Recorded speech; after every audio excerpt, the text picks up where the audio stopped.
नमस्कार दोस्तों, स्वागत है आपका अपने YouTube चैनल टीचिंग एग्जाम पर। दोस्तों, यह सीटेट हिंदी स्पेशल पैडागोजी की क्लास है। यदि आपने इसके पहले वाली वीडियो को नहीं देखा था, आप उसे जाके अवश्य देख लीजिएगा। इसके पहले वाली वीडियो में हमने अधिगम के बारे में चर्चा किया था।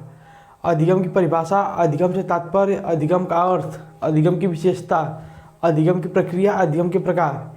क्योंकि देखिए, आप यह CDP का यह जो बैच है आपका हिंदी का, यह लगभग आपसे 30 नंबर में पूछा जाता है हिंदी, जिसमें आपका 15 नंबर टोटल CDP होता है। यदि आप इसे अच्छे से नहीं पढ़ेंगे, इसकी बेसिक जानकारी को यदि आप अच्छे से नहीं जानते होंगे, आपसे CDP क्वेश्चन कहीं ना कहीं बनते बनते गलत हो जाता है।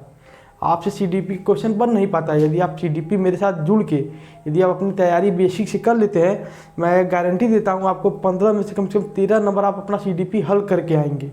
आपका क्वेश्चन गलत नहीं होने दूंगा मैं, ठीक है। यदि आप मेरे द्वारा बताए गए नोट्स को या इसे आप फॉलो करते हैं, तो मैं यह गारंटी देता हूँ आपसे CDP क्वेश्चन बनेंगे और आप सीटेट फर्स्ट अटेम्प्ट में आप इसे क्लियर कर लेंगे। क्लियर ही नहीं बल्कि आप अच्छे खासे मार्क आपके आ जाएंगे, ठीक है।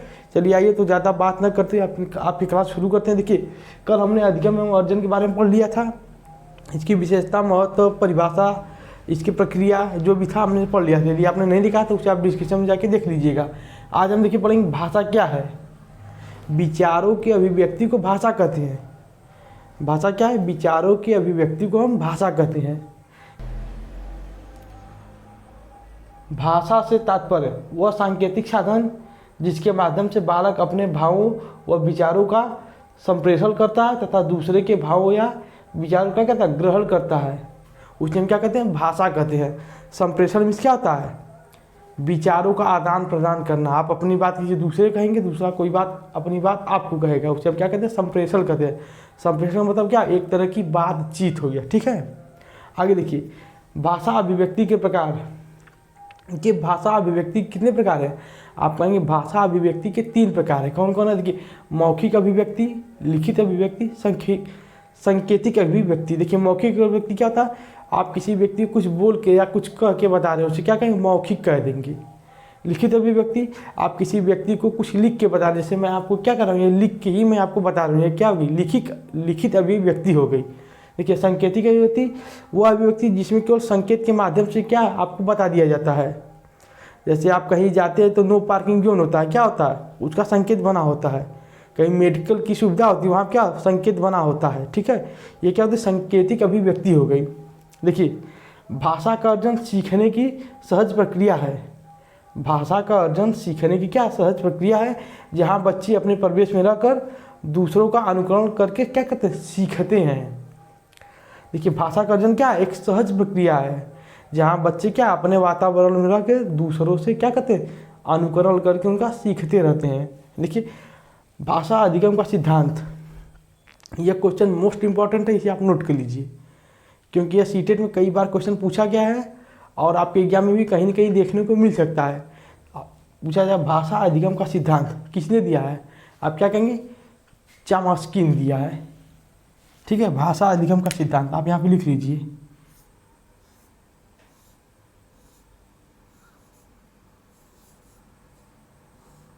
चॉम्स्की, इन भाषा अधिगम का सिद्धांत चॉम्स्की महोदय ने दिया है, ठीक है। यह आपका क्या मोस्ट इंपॉर्टेंट क्वेश्चन है, इसे आप लिख के याद कर लीजिए। आगे देखिए, चॉम्स्की के अनुसार बच्चे में भाषा सीखने की क्षमता क्या होती है? जन्मजात होती है। जो चॉम्स्की महोदय है उनका यह कथन है कि बच्चे में जो है भाषा सीखने की क्षमता क्या होती है? जन्मजात होती है। कोई भी बालक मतलब किसी भी बालक के अंदर इतनी क्षमता, इतनी शक्ति या उसके अंदर इतनी बौद्धिकता पाई जाती है, वह भाषा क्या कर जन्मजात सीख सकता है। ये किसका कथन है? चॉम्स्की महोदय का कथन है। आगे देखिए, पियाजे के अनुसार भाषा अन्य संज्ञानात्मक तंत्रों के भांति प्रवेश के साथ अंतःक्रिया के माध्यम से विकसित होती है। ये किसका कथन है? पियाजे महोदय का कथन है, ठीक है। संज्ञानात्मक विकास का सिद्धांत, यह भी कथन बहुत ही महत्वपूर्ण है आपके सीटेट एग्जाम की दृष्टि से, क्योंकि यह भी कथन आपसे एग्जाम में लगभग 10 बार से ज़्यादा बार पूछा गया होगा।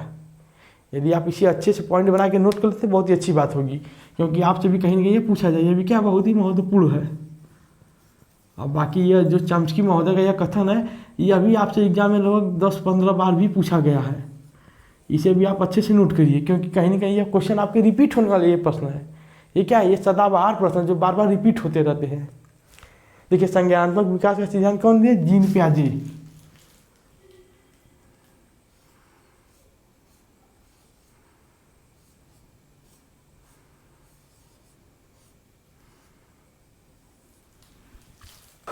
भाषा अर्जन को प्रभावित करने वाले कारक: सामाजिक परिवेश, भाषा अर्जन की इच्छा, शारीरिक कारक व मनोवैज्ञानिक कारक।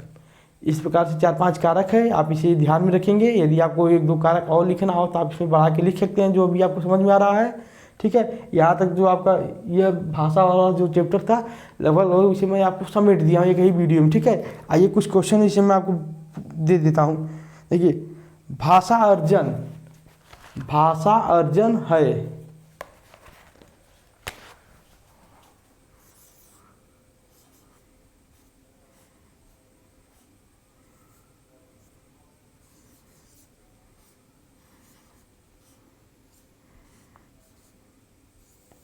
भाषा अर्जन डैश।